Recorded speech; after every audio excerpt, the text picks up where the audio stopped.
Students, welcome back to my channel. आज मैं आप सभी के लिए लेके आई हूँ इंग्लिश का पेपर 2025 का, जो आपको बहुत ही हेल्पफुल रहेगा। आपको जब बोर्ड एग्ज़ाम देने आप इंग्लिश का पेपर जाएंगे तो इस बार इस पेपर को एक बार ज़रूर आपको सोल्व करके जाना है, जो आपके लिए बहुत बेटर होगा।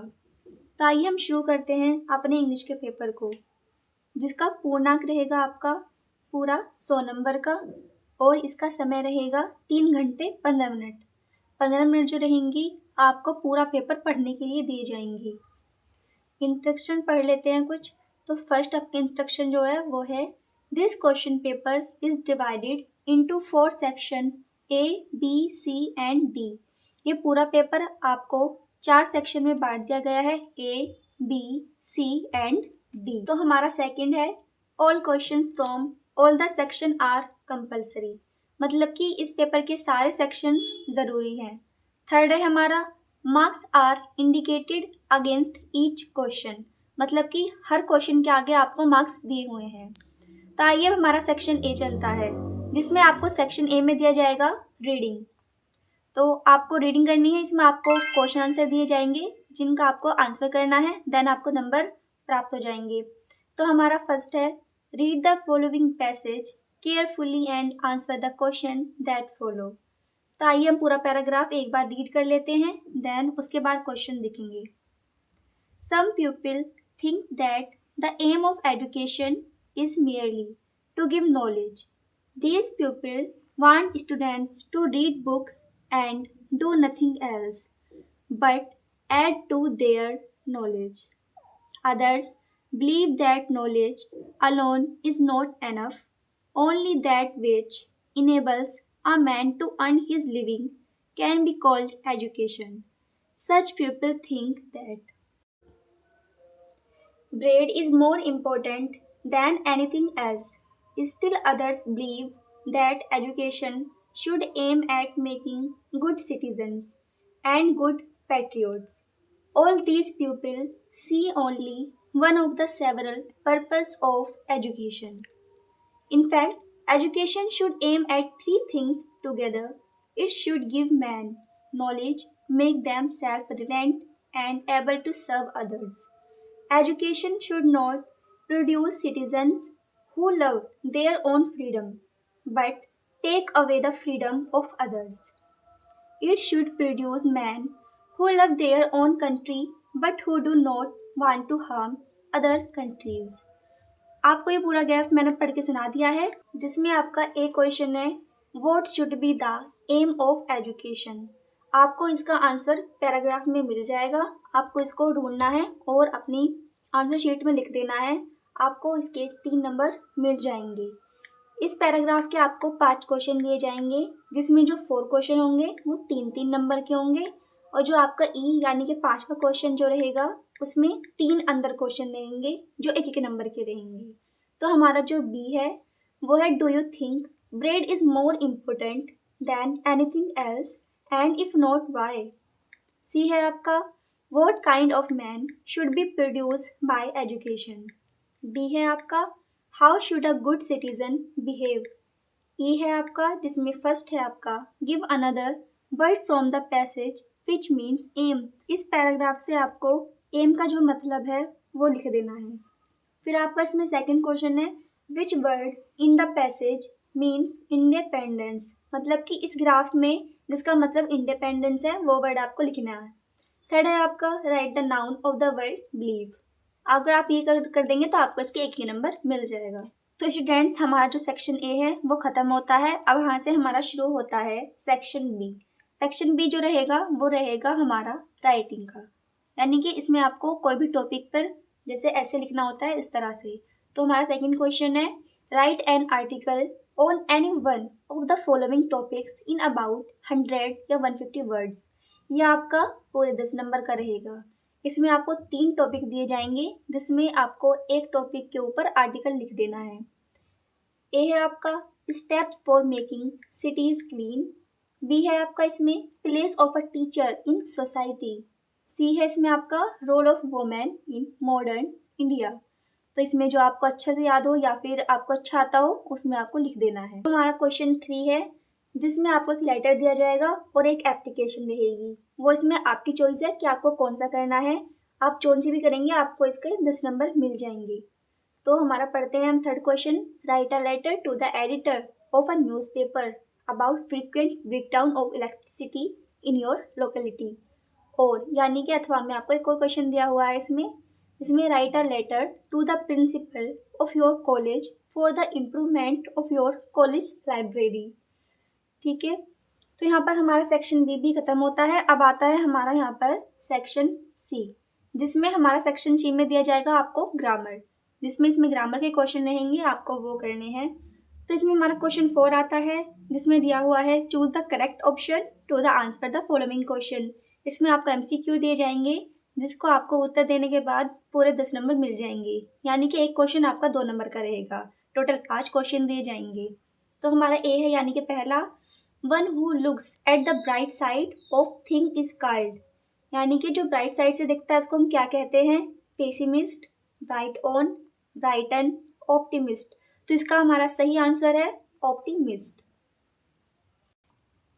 तो इसमें हमारा बी आता है, the apple of one eyes means, मतलब ये आपका फ्रेज है the apple of one eyes, इसका मतलब क्या है?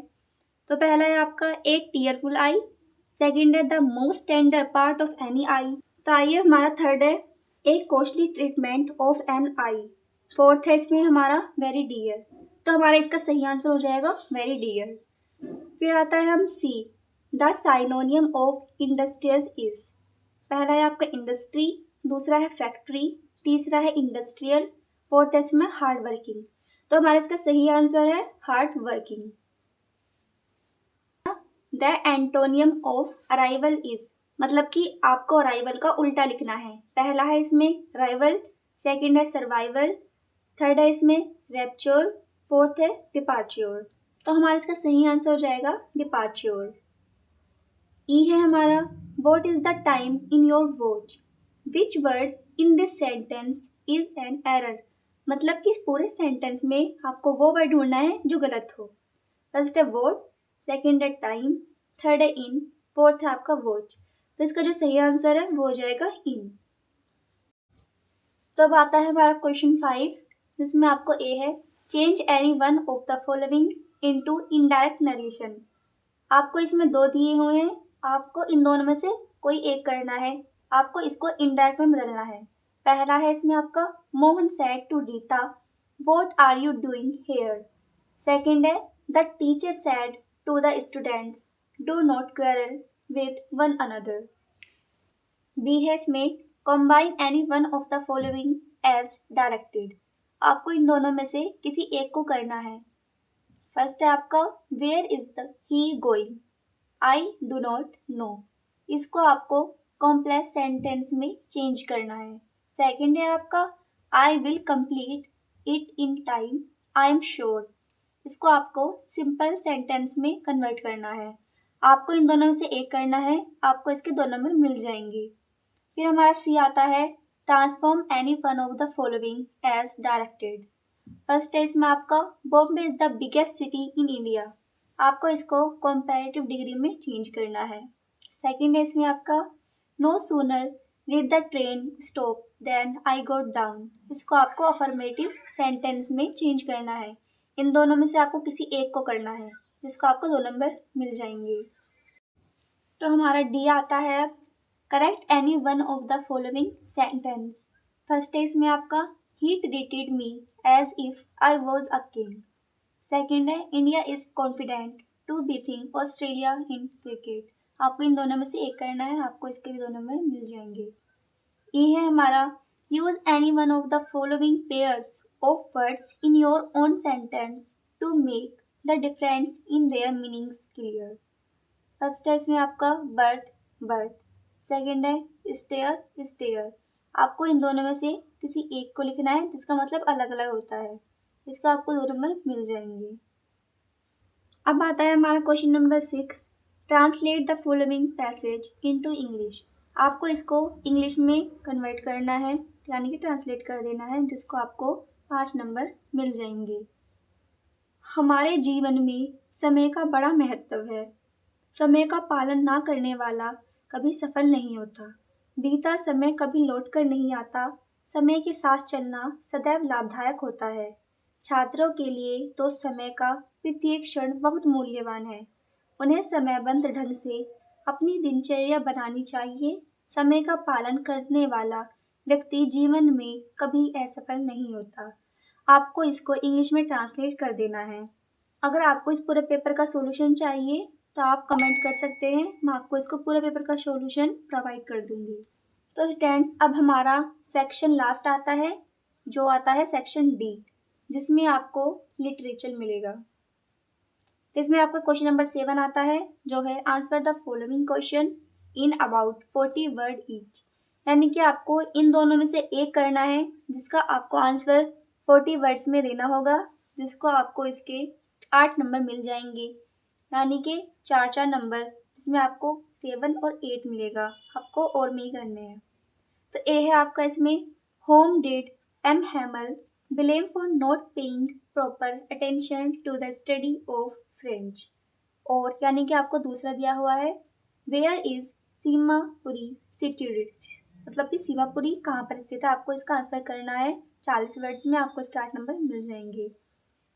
बी है इसमें आपका, what was the childhood incident that made Douglas afraid of water? Or what happened when Kirk clock struck 12? तो आपको इन दोनों में से भी एक करना है। तब आता है हमारा question number 8, answer any one of the following in about 80 words. मतलब ये आपका लॉन्ग क्वेश्चन है, जिसमें आपको 7 नंबर दिए जाएंगे। इसमें से आपको एक ही करना है। ए है आपका, describe the life of people working in the glass bangle industry. B है आपका, how did Gandhi ji reach Champaran and how did he solve the problem of farmers. आपको इन दोनों में से किसी एक को करना है, आपको पूरे 7 नंबर मिल जाएंगे। अब हम चलते हैं अपने क्वेश्चन 9 की तरफ। Read the following extract carefully and answer the question that follow. ये आपका 6 नंबर का रहेगा, या आपकी पोएम दी जाती है यहाँ पर। I looked again at her wan pale as a late winter's moon and felt that old familiar age my childhood's fear, but all I said was, see you soon. Amma. All I did was smile and smile and smile. तो आपको इसके question answer उसको आपको करने हैं, जिसमें हमारा A है, how is the poet's mother compared. आपको इसको आंसर करना है। बी है इसमें हमारा, what did the poet's feel. C है आपका, what did the poet's do at the time of farewell. आपको इसमें 3 क्वेश्चन दिए जाएंगे, आपको तीनों का इसका आंसर करना है, देन आपको इसके 6 नंबर मिल जाएंगे। अब आता है हमारा question number 10, right the central idea of any one of the following poems. मतलब कि आपको इसमें 3 पोएम्स दी जाएंगी, जिसमें आपको कोई एक पोएम के ऊपर सेंट्रल आइडिया लिख देना है, जिसको आपको 4 नंबर मिल जाएंगे। ए है इसमें आपका, कीपिंग क्वाइट। बी है, ए थिंग ऑफ ब्यूटी। सी है इसमें आपका, ए रोड साइड स्टैंड। तो जो भी आपको अच्छा लगे आप वो कर सकते हो। अब आता है हमारा question number 11, answer the following questions in about 40 words each. आपको इन दोनों में से केवल एक करना है, जिसको आपको 4 नंबर मिल जाएंगे। What was the astrologer role in the story the tiger king. और यानी कि अथवा में आपको दिया हुआ है, why was Sadao sent to America when he was 22। B है इसमें आपका, who was Hana, how did Hana meet Sadao. और यानी कि अथवा में दिया हुआ है, how was Derry impressed by Lamb. आपको इन दोनों में से केवल एक करना है। अब आता है हमारा question number 12, answer any one of the following question in about 80 words. आपको इन दोनों में से केवल एक करना है, जिसको आपको 7 नंबर मिल जाएंगे। ए है इसमें हमारा, describe Antarctica in your own words on the basic of the lesson journey to the end of the earth. B है इसमें आपका, who was the psychiatrist, what had he to say about the third level. तो students, हमारा paper यहाँ पर ख़त्म होता है। अगर आपको वीडियो अच्छी लगी हो तो आप वीडियो को लाइक करना और चैनल को सब्सक्राइब करना, वीडियो को शेयर करना तो बिल्कुल मत भूलना। तो अगर आपको इसका पूरे पेपर का सॉल्यूशन चाहिए तो मुझे कमेंट कर देना। तब तक के लिए मिलते हैं अपनी नेक्स्ट वीडियो में।